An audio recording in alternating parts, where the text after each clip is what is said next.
Salam qızlar, yeni videoma xoş gəlmisiniz. Əslində bunu paylaşmaq kimi bir fikrim yox idi. Dedim shorts videolarda bir hissəsini paylaşaram. Sadəcə kəsdikdən sonra gördüm ki 5 dəqiqəlik bir material alındı. Dedim ki kanalıma yükləyim, orada qalsın. Buna görə də paylaşmaq qərarına gəldim. Əslində paylaşmışdım. Bütün Instagram, WhatsApp storylərimdə də paylaşdım. Sadəcə telif haqqı gəldi, çünki arxasına mahnı qoymuşdum.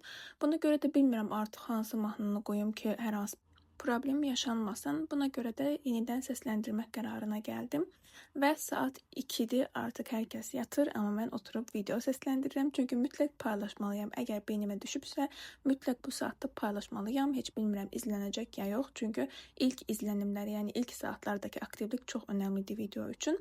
Neysə, əvvəlki videolarda da qeyd etmişdim ki, üz baxımı, kosmetika, makyajla bağlı çox da məlumatım yoxdur, amma yavaş-yavaş artıq bu sahələrdə İnkişaf etmək istəyirəm. Bunun da əsas səbəbi videolarda hər hansı bir səhv məlumat verməkdən qaçınmaq, həmçinin özümün də bu sahədə yetərli biliklərə sahib olmaq istəyimdir.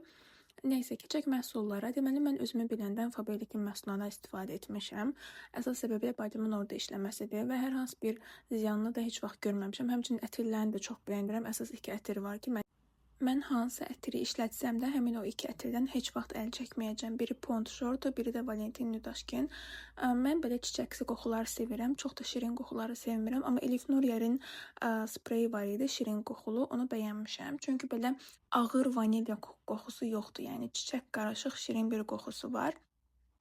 Bunu da qeyd edeyim ki, mən 2022-ci ildə çox bərbad bir hallara düşmüşdüm. Yəni üzümdə dəhşətli bir şəkildə sivilcələr, yəni ki, yaralar falan yaranmağa başlamışdı. Mən də dırnaqla falan didirdim, daha da bərbad bir vəziyyətə gəlirdi. L'Oreal Paris'in almadığım kremi qalmamışdı, Pures'in serumları falan, amma Pures'in bir dənə sarı rəngli həmin o asidli serumu və Faberlic'in nəmləndiricisi sayəsində mən bir ay ərzində onları vaxtında istifadə edim və həmin 2 məhsul sayəsində deyəsən bu gelin nəmləndiricisi idi ya da o deyəsən boz rəngli idi. O vaxtki seri boz rəngdə çıxırdı, amma təxmini məncə tərkibləri eynidir. Bu üzümə gelidir. Sonra paylaşacağım var, nəmləndiricisi məndə.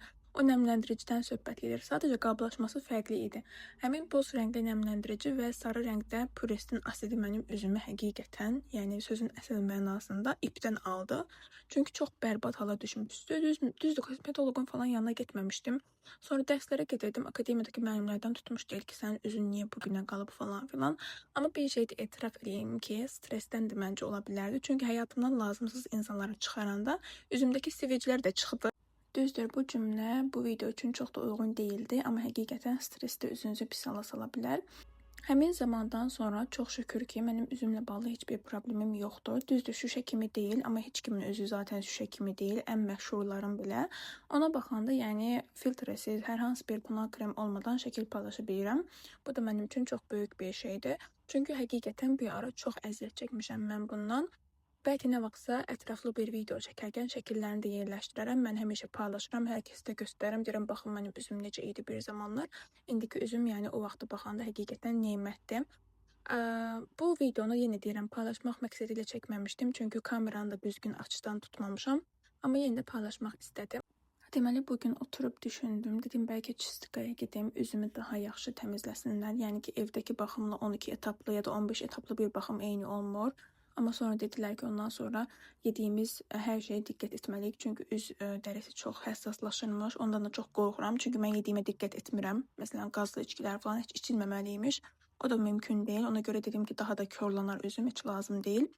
Əlimdə olan məhsullarla bugün üçün yetərincə baxım etməyə çalışdım. Çünki normalda sadəcə üz geli ilə üzümü yuyuram ya da makyaj etdiyim vaxtlarda misellar su ilə təmizləyirəm, başqa heç nə etmirəm. Amma məncə həftədə heç olmasa bir dəfə yaxşıca silmək lazımdır. Hal-hazırda üzümün yumşaqlığını, yəni həqiqətən hiss edirəm. Hal-hazırda başım müdafiəyə və dərslərə qarışdığı üçün çox da özümlə məşğul ola bilmirəm, amma ən qısa zamanda yeni məhsullar alacağam. Həm Faberlic, həm başqa markaların üz baxım məhsullarını və bir yerdə sınayacağıq. Əsas da qara nöqtələrə qarşı maskalara üstünlük verəcəm. Sağ olun, salamatla qalın.